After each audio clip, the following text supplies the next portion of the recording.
Yeah, so it's unconstitutional. Jake's like, wait, what? Here's the Democrats' two new arguments that they launched this weekend to stop the Republicans from filling the vacated seat due to the death of Ruth Bader Ginsburg. Not vacated, but Ruth Bader Ginsburg died. The new arguments are this, Joe. Get ready. Argument number one. The filling of a Supreme Court seat, according to a constitutional process, is heretofore unconstitutional. You have to say that almost in like an English Knight kind of way, like something out of Braveheart.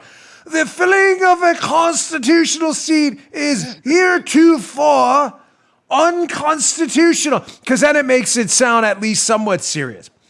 If you're laughing right now saying, wait, just to be clear on this, I'm not picking this up. So the Constitution, which clearly delineates the process, the president nominates someone, the Senate gives their advice and consent to the nomination, that them going through this is somehow unconstitutional. Jake Tapper from CNN had enough of that too, which is fascinating because even CNN is like, no, what? So that's talking point number one. The filling of the seat is unconstitutional. The second one, which shockingly is even dumber, because you're like, that's not possible. If there was a 1 to 10 scale of dumb, like we're already at a 9.672, it's really hard to supersede that. We actually have. This is a 9.76772. That their new talking point as well is the filling of the seat is packing the court. Now, that remember that who was it? Was it someone was on? Carrie Savarino, who's really great, was on Fox this morning after me, and she said, remember that line from The Princess Bride? I don't think that means what you think it means. Well, court packing, ladies and gentlemen, means adding justices to the Supreme Court when we have had 9 justices for only 150 years, just a little bit of amount of time, 150 years, not 150 minutes, 150 years. Court packing has always meant adding to those 9 justices to basically destroy the court. Why? Because if you're going to add justices every time you win a presidential election and win control of the chambers of Congress, you need to do it, then the opposing party is going to do the same thing. So you'll go from 9 to 11 to 13 to 21 to 57 to 157 to what? 1,557? I mean, you're destroying the court. The legitimacy of it goes out the window immediately. That's why court packing has been a total no-go for credible people from both parties, no matter what happens, for 150 years. Even FDR, when he mentioned court packing, was shut down by who? His own party. The Democrats were like, that's really dumb. Let's get to the first argument first. This is a great clip here. It's Jake Tapper from CNN. He has a Biden flack, Kate Bedingfield. I don't even know her. Bedingfield, who cares? She goes on the air and tries to steamroll, even like I say, even CNN's had enough of this, and tries to steamroll over Tapper and make this point that following the constitutional process to fill an unquestionably open seat, Ruth Bader Ginsburg did in fact die, however tragic that may be, the seat is open, how this is unconstitutional. Watch this, just hilarity ensues. Check this out. But he said it's not constitutional what they're doing. How is it not constitutional what they're doing? His point is that the people have an opportunity to weigh in on this constitutional process through their vote. And we are now in the midst of the election. Millions of people have already cast their votes.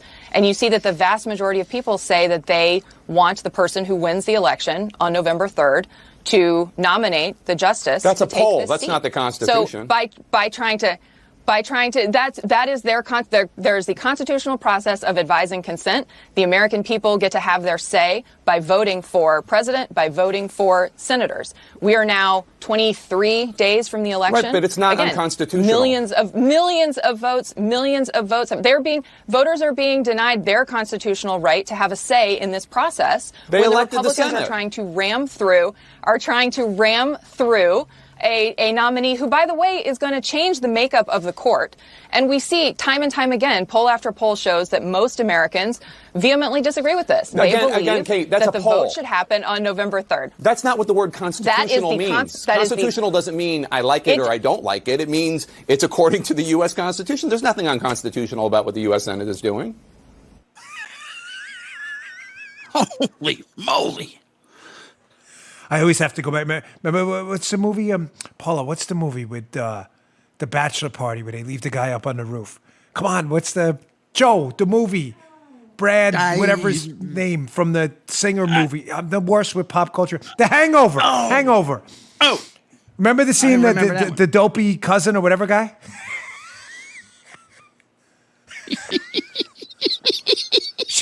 It's unconstitutional. Jake's like, wait, what?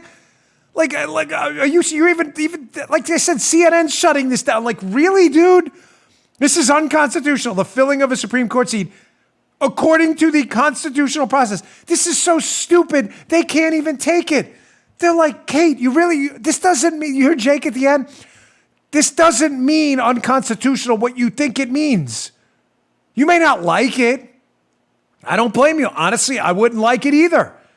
If I were a Republican or a Democrat and this was going on, I wouldn't like something to like about it. You know what I didn't like, Joe? I didn't like Obamacare. I didn't like Obama comparing the Republicans to Iranian terrorists. I didn't like the Iran ransom deal. I didn't like any of that. But that doesn't mean what happened with Obamacare, was unconstitutional. I think it was, by the way. But this is totally different. They're following the constitutional process. You're just making this up. That was actually one of the worst examples I've ever given on the show because Obamacare was unconstitutional. So in that case, we're right. You just heard Dan Bongino.